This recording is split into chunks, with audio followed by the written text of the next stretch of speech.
Today we will have a look at the topic environmental impact assessment. Um, After finishing off this, we'll have a look at how we are going to do the presentation for the next class. So quickly, let me go through the topic which is allocated for the day. Environmental impact assessment. I am quite sure all of you would have heard of this term EIA, environmental impact assessment. Especially in the recent news, there was a lot of controversy regarding the new EIA notification that has come from the Ministry of Environment and Forest and Climate Change. We'll have a look at that also. But first of all, we'll see what is environmental impact assessment.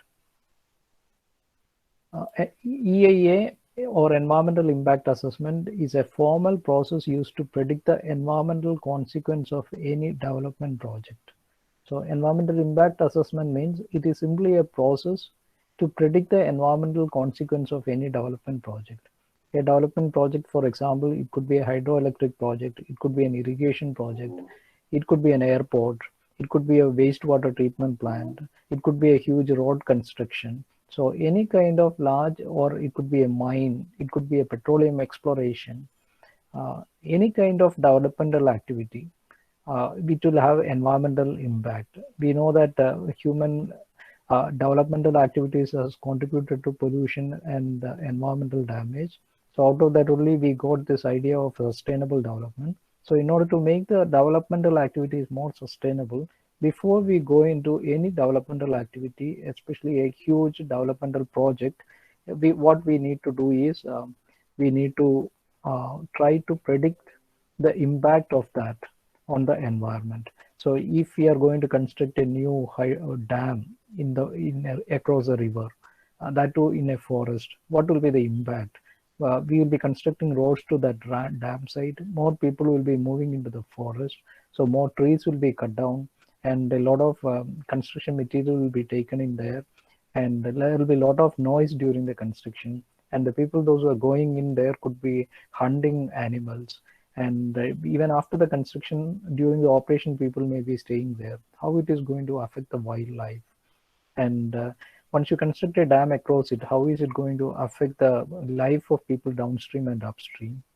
So all these parameters may have to be considered. Or if you're going to construct a new airport, what will happen to the environment nearby? Will there be air pollution? Will there be noise pollution? Will the neighboring water bodies will be contaminated?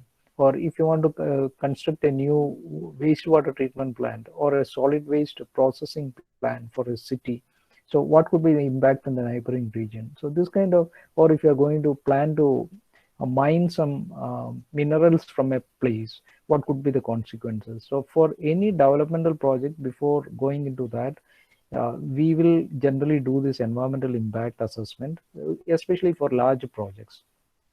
So environmental impact assessment is a formal process used to predict the environmental consequences. What could be the environmental impact of any development project? So some of the examples I mentioned. And environmental impact assessment is intended to identify the environmental, social and economic impacts of a proposed development prior to decision making. So before we start the project itself, we need to get this, we have to do this environmental impact assessment. If it is not overall not beneficial, it is not sustainable, then we may have to drop the project, or we may have to modify the project. So all the elements of all the three pillars of sustainable development are considered here. What will be the social impact? What will be the economic impact? What could be the impact on the environment?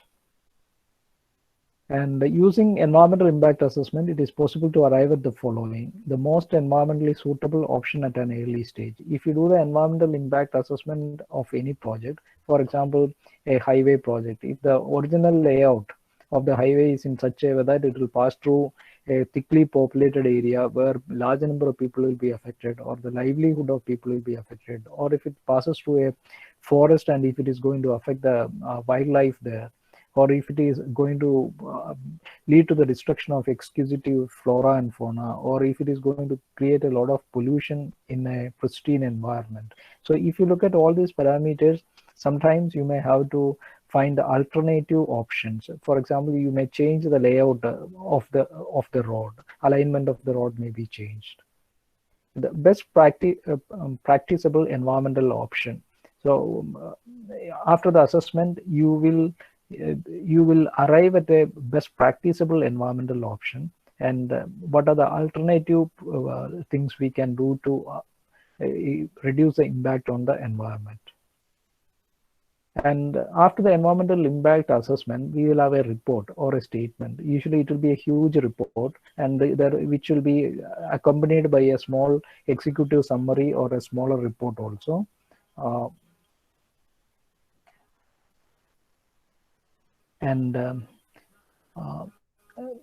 This environmental impact assessment reports, usually it's a very authentic, large, detailed document, and we will have a look at some of the sample reports so that you will get an idea how environmental impact assessment is done. And usually the environmental impact assessment reports will contain these things, but rather than looking at here, we will have a look at some real reports, and we'll have a look at what is there. A description of the project, a description of the significant effect, the mitigating measures, and a summary. And these are different types of impact assessment, various impacts possible. That depends on the type of project. So all these impacts need not be done for every project. Some of the projects, climate, huge projects may have an impact on climate itself. So in that case, you may have to do that. So depending upon the nature of the project, size of the project, location of the project, you may have to choose which all type of impact you will have to do. So if you are going to construct a waste treatment plant in the outskirts of the city, definitely you will have to study the impact of that project on the water quality nearby or air quality nearby, and how it is going to affect the societies nearby.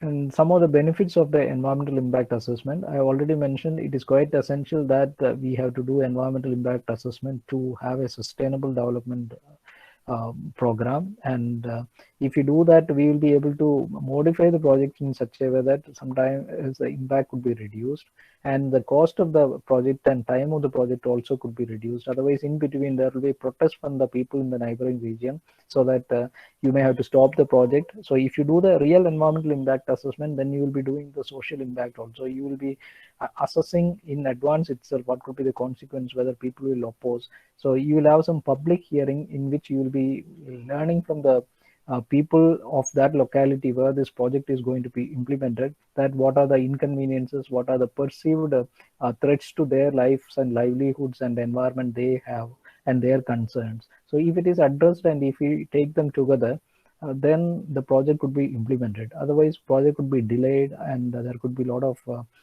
implications, more cost escalations will be there, and the project will be more acceptable to the public, and avoiding impacts and violations of laws and regulations. So once you do the environmental impact assessment, you know that what are the laws you are likely to violate. So what are the measures to be taken to make sure that the project is complying with all the existing environmental protection laws of the country. And definitely, once you have the environmental impact assessment done earlier, and if we implement the project accordingly, definitely the project will have an improved performance with respect to economy, with respect to environment. And if we implement a project without doing any impact assessment, sometimes you may have to spend a lot of money at a later stage to clean up the damage that you have done to the environment. And again, some of the impacts, benefits of environmental impact assessment. It is good for the biodiversity, it is good for the human health, and it saves resources, and it reduces the fewer conflicts of natural resources and use, increased community skill, knowledge, and pride. Because if the community which is involved in that, if the community in that location of the project is getting involved in the project, the community will become more proud, they will get more skills, they may get an employment opportunity, and overall the project will perform well.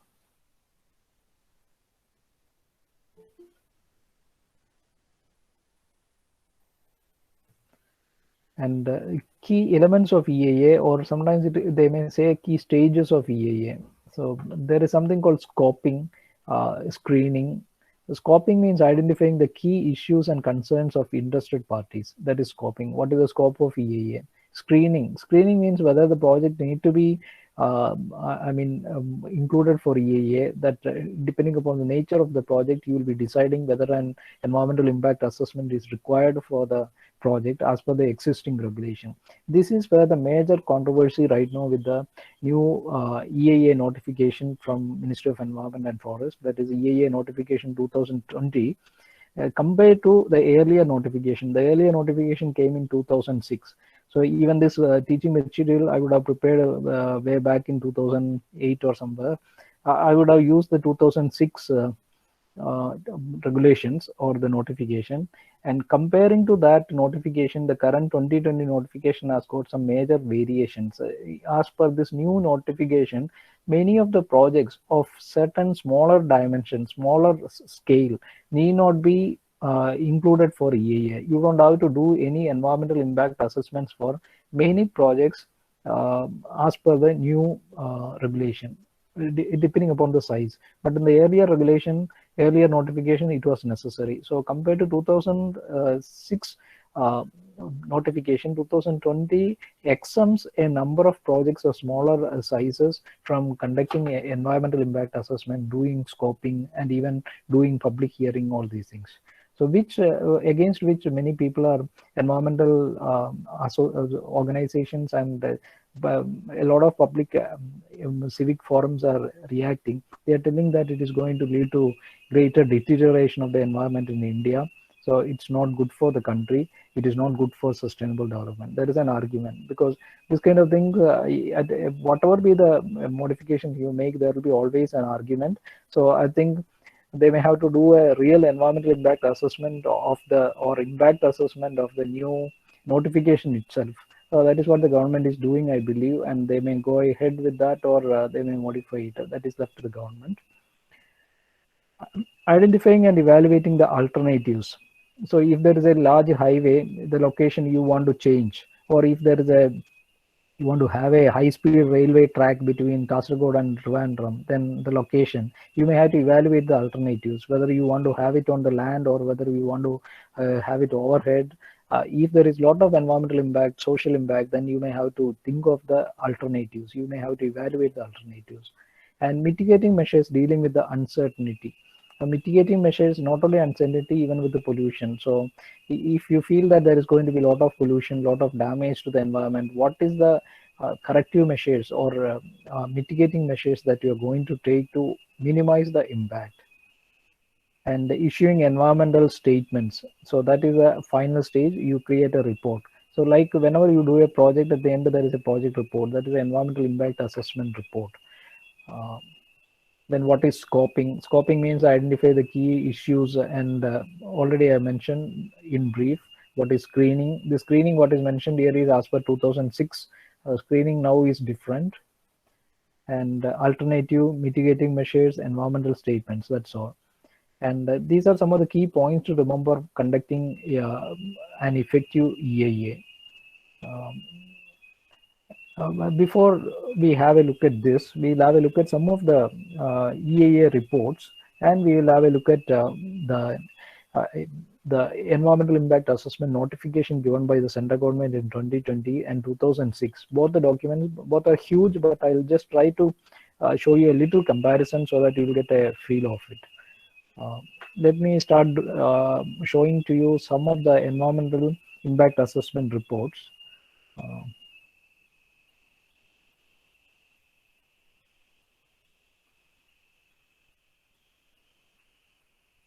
I'm presenting my entire screen. Somewhere in my browser, I have opened some of the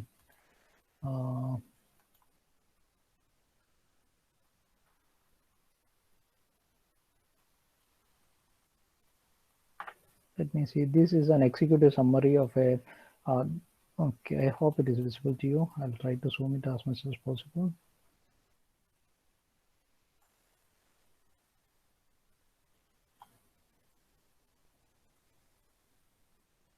This is an environmental impact assessment report for a electric company.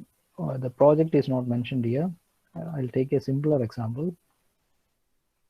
Okay, this could be more easy to understand.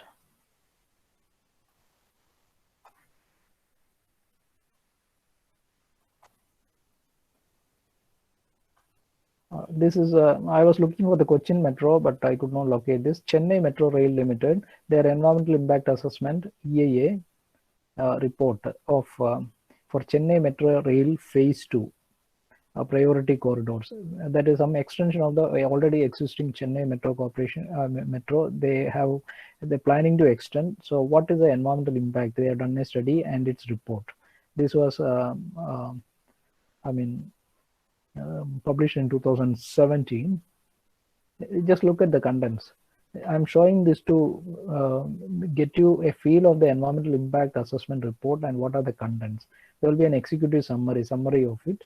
Then about there is an introduction in which background of this project, transport, objectives and scope of EIA study. What is the scope they are mentioning here? And legal and policy framework, water and water pollution, air quality, noise quality, solid waste management, and the ancient monuments and archaeological sites. So while extending this metro network, it should not be affecting the ancient monuments. Institutional framework, what is the pollution control board says, and how they have done this approach and methodology, how exactly they have done this. The methodology adopted for the environmental impact assessment and for the environmental management plan, EMP, environmental management plan, environmental monitoring plan. And then the chapter 2, there is a project description, proposed metro system. Chapter 3, environmental baseline data. So these are some of the chapters which you will be seeing in every report. Environmental baseline data. Baseline data means the area where you are going to implement the project. What is the current environmental scenario there? Whether the water quality is good there, air quality is good there. If the air quality and water quality is really bad there, then if you are going to do some project there, it is not going to affect the quality there. So baseline, what is the existing scenario of social, environmental and economic status in that area? So there they are doing the soil, geography, land use, all these land environment, water environment, meteorology, and air, that is weather and air quality, noise, ecology. So what is the current scenario? How is that environment at present? The place where you are going to implement the project or the routes through which the metro is likely to extend. What is the environmental status there? What is the condition of water, air, land and all there? So with respect to the present condition only, you can say after construction of the metro, whether it will be affected, whether there will be more noise pollution, whether there will be more air pollution, water pollution, etc. And then the fourth one is negative environmental impacts. See, if you construct this metro, extend through that area, what are the possible negative environmental impacts? Impact due to project location, impacts due to project design, impact due to project construction, air pollution, noise pollution, then impact due to project operation. During the construction, there will be a lot of pollution. Then during the operation of this metro, again there will be impact. Then impact due to depots.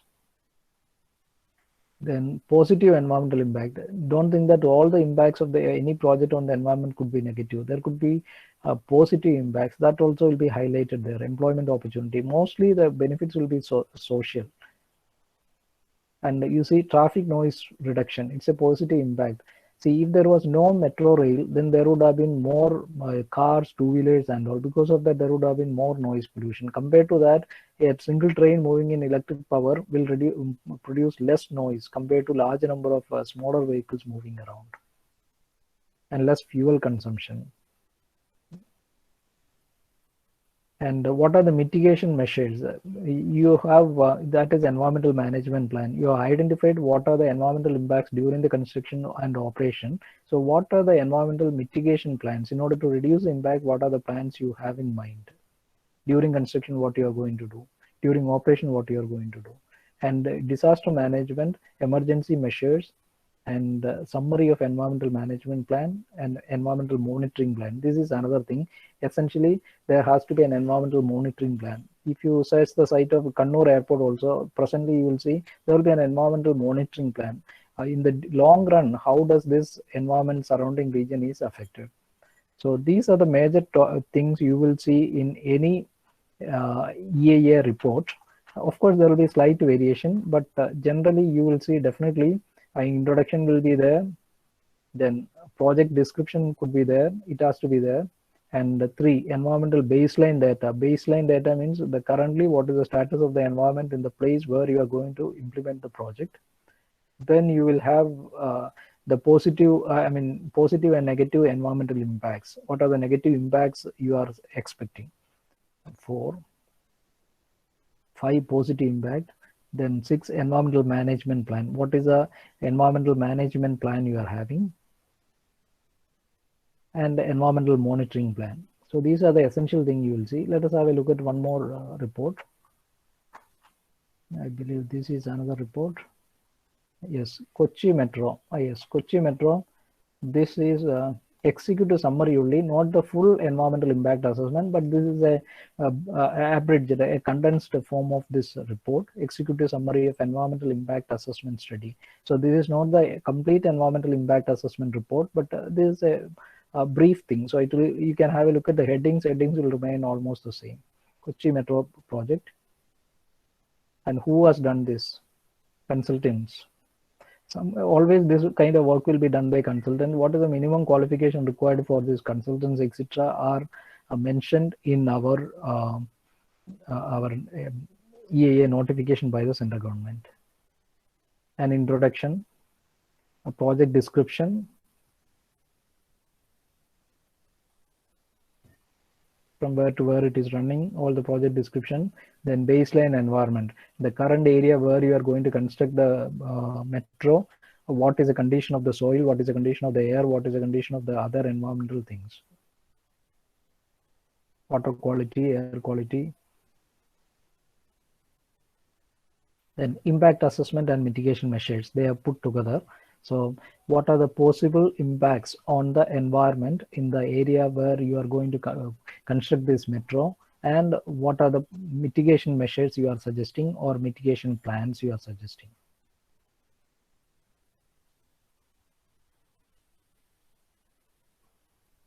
Impact due to project construction, due to operation.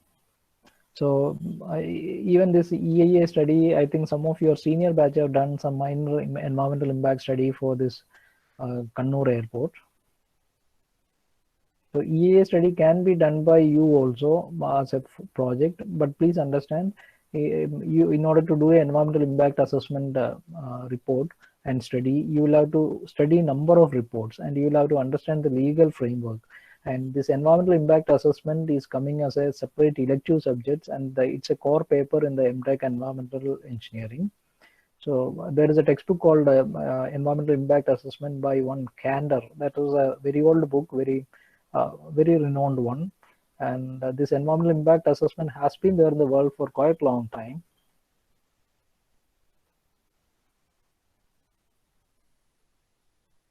Environmental monitoring plan. So how you are going to monitor. Okay, there is one more report, I believe.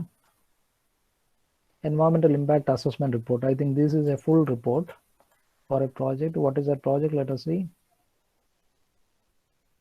Karnataka Urban Infrastructure Development and Finance Corporation, like our KINFRA, they got the Karnataka Urban Infrastructure Development.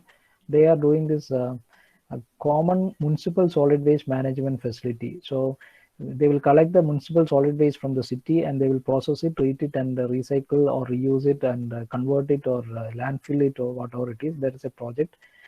It's in a place in Bangalore, and this is the environmental impact assessment report, and it was done in 2015, and this is done by a consultant in Gurgaon from Delhi. The contents, there will be an introduction, project description will be there, then legal, policy and administrative framework. In the earlier report it was not there. Project justification, Baseline environmental status. What is the status of the environment in the place and the neighboring region, or the environment or the region which is likely to be affected by the construction of this municipal solid waste plant? What is the current status there? What is the land? What is the drainage pattern? What is the groundwater level? Because when you have a solid waste treatment plant, during the rainfall, from the solid waste, the leachate is likely to reach the groundwater and pollute. In the long run, this will definitely happen. Socio-economic environment. Sixth one is anticipated environmental impacts and mitigation measures. That is the sixth one. So project description was there, and introduction was there, then anticipated environmental impacts and its mitigation measures. Baseline has done earlier. And there could be a monitoring plan also. Environmental management plan, okay. Risk assessment, disaster, either they will put it environmental management plan, environmental monitoring plan. And they have done this HACCP analysis. This is again a topic usually comes in risk analysis, disaster management. So I don't think it is very easy for you to understand it all of a sudden, but I have shown this to make sure that you have seen some of the environmental impact assessment report, and those who are interested will definitely go through this kind of reports and acquire more knowledge. That is the idea.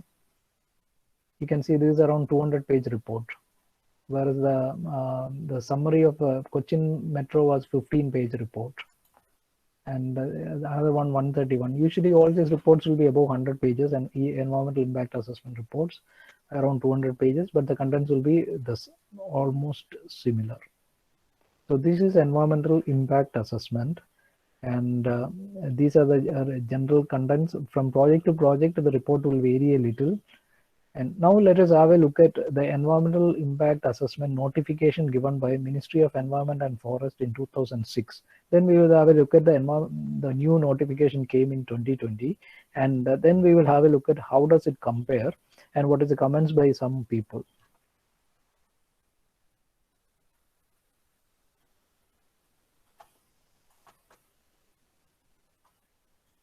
Okay, here is the environmental notification. This is a huge document.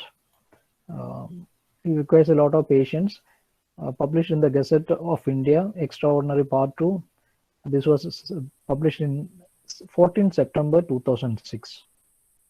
So this comes under environmental protection rules and under the Environment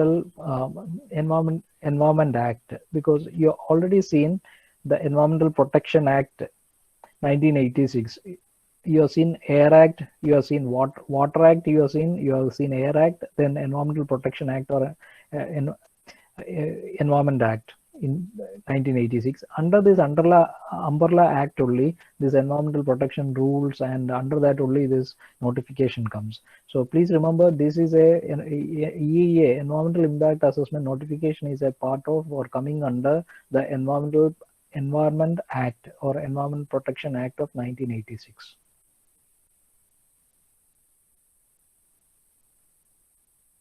And there they talk about the requirements of prior environmental clearance. Environmental clearance is required for certain type of projects. And for that, a state level environment impact assessment authority is there. And projects are categorized. This is where the major controversy now. Here, the earlier 2006 notification, all the projects in the country, whether it is metro project, whether it is mining, whether it is a building, whether it is a huge industry, whether it is a wastewater treatment plant, whatever it is, it will be categorized into two categories, category A and category B, only two categories. And based on the spatial extent, based on the potential impacts. A category will be more, more polluting or more the projects which are likely to have more environmental impact. And B category is having less impact. And you will have to do the environmental impact assessment. The project included in category B schedule, you will have to do EIA, but with certain lenience.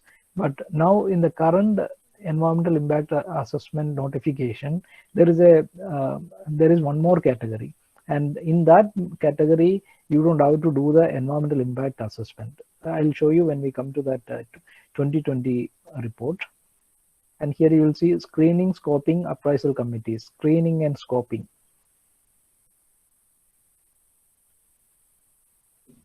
What is scoping? And you'll have to do public consultation. What are the different stages? Stages they have mentioned here. Stage 2 scoping, initially screening whether the environmental, in case of category B projects of activities, this stage will entail the scrutiny of an application seeking prior environmental clearance made in Form 1. There is a lot of legal statement. You can just remember that there is stage 1 is screening, stage 2 scoping, stage 3 public consultation. You'll have to consult the public. You'll have to call for some meetings in which the people from the place where you are going to implement the project will come and give their opinion, their apprehensions, their objections. Stage 4 appraisal.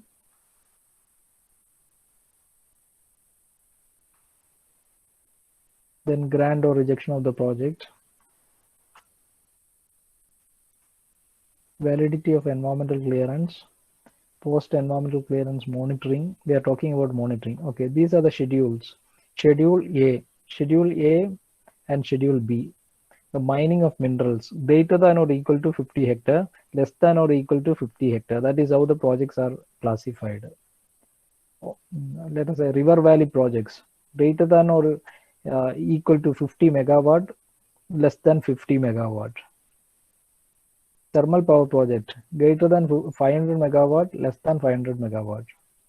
Nuclear power plant, so all projects. There is no, classification. You cannot have a different yardstick for different nuclear power plants. If it is a nuclear power plant, whether it is small or large, definitely same kind of environmental impact assessment has to be done. So here they are listed out asbestos milling and asbestos based products. All projects, asbestos is highly carcinogenic. So whether it is a small plant or a large plant, if asbestos is involved, definitely you will have to go for environmental impact assessment. Soda ash, all projects. Petrochemical, all projects. So many cases you will see all projects. There is no differentiation. So this is how it goes, and there are some forms and all at the end. Now let us come to the 2020 notification. 2020 notification, it came out in March 2020. You would have seen it in newspapers, TV news and all. There is a lot of controversy was going on in this. And here you can see some of the definitions. Accredited environmental impact assessment consultant organization. You have seen all these environmental impact assessment reports are prepared by some consultant. So who are these consultants? They have to be accredited. What is if they say simply Act anywhere, it is Environmental Protection Act 1986. Baseline data means what? BLD, in short they will be using. What are the existing conditions of the environment where you are going to implement the project? Border area means for the country's border area, built up area. Category A, category B1, category B2. This is the most important thing. The earlier notification 2006, you had category A and category B only. Now here we have got category A, B1, B2. And this category B2, whichever is industries or what is mentioned under B2, you don't have to do any environmental impact assessment. That is a major difference here.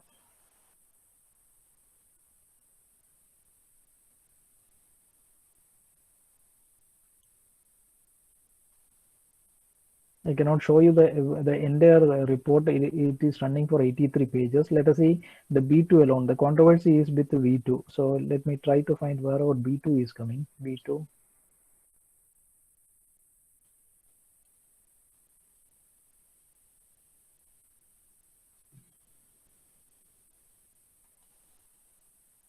Yes, here you can see prior environmental permission, category B2 that are not required to be placed before the appraisal committee. That is one controversy. You don't have to give it for appraisal committee itself.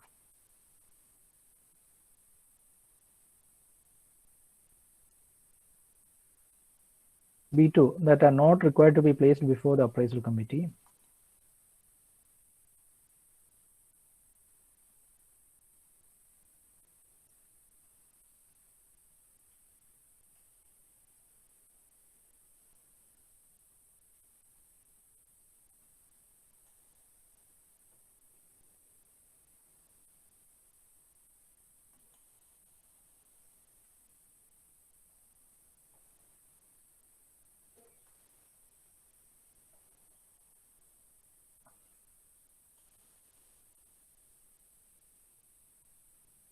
All projects listed under category B2 of the schedule shall not require scoping. There is no need for scoping.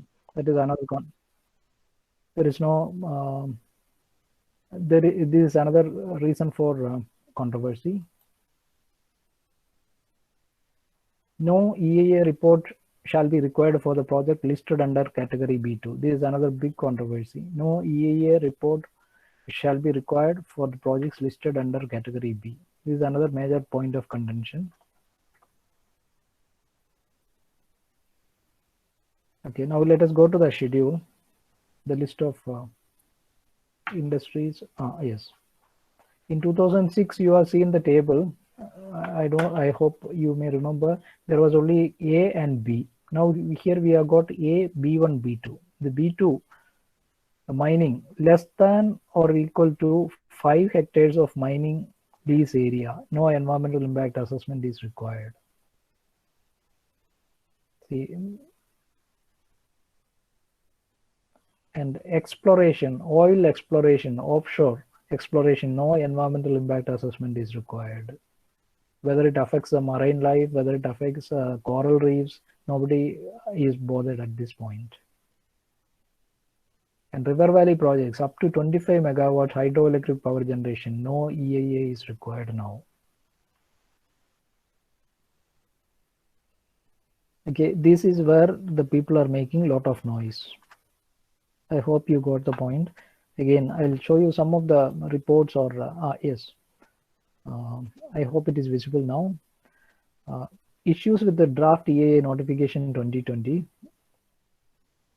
This is the material given at a site for UPSC IAS preparation. So the material must be correct. Here they are giving an I think I'll include this in your notes.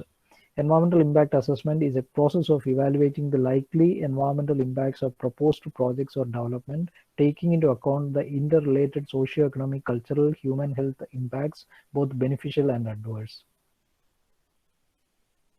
And history of EIA in India. EIA process. This is the process. Screening.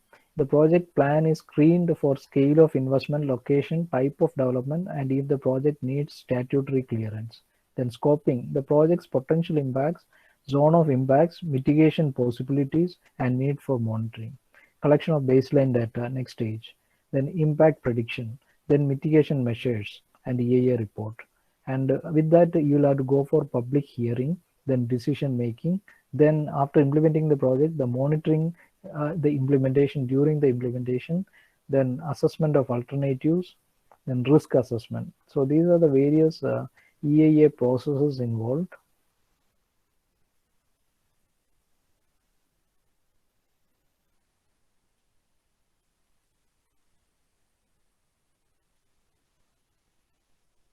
See now, what are the major issues? What is the issue? Screening of EIA process and bringing it in line with the recent judgment are the reasons given by the government for the latest modification. The draft EIA notification disables, it shrinks to the scope and removes what teeth it did have. So it doesn't have much power now because EIA is not required for many of it. And even if you haven't done the EIA, there is a possibility that you can pay some fine and avoid it. What is known as ex post facto clearance route. Scope of EIA is reduced. That is another major variation.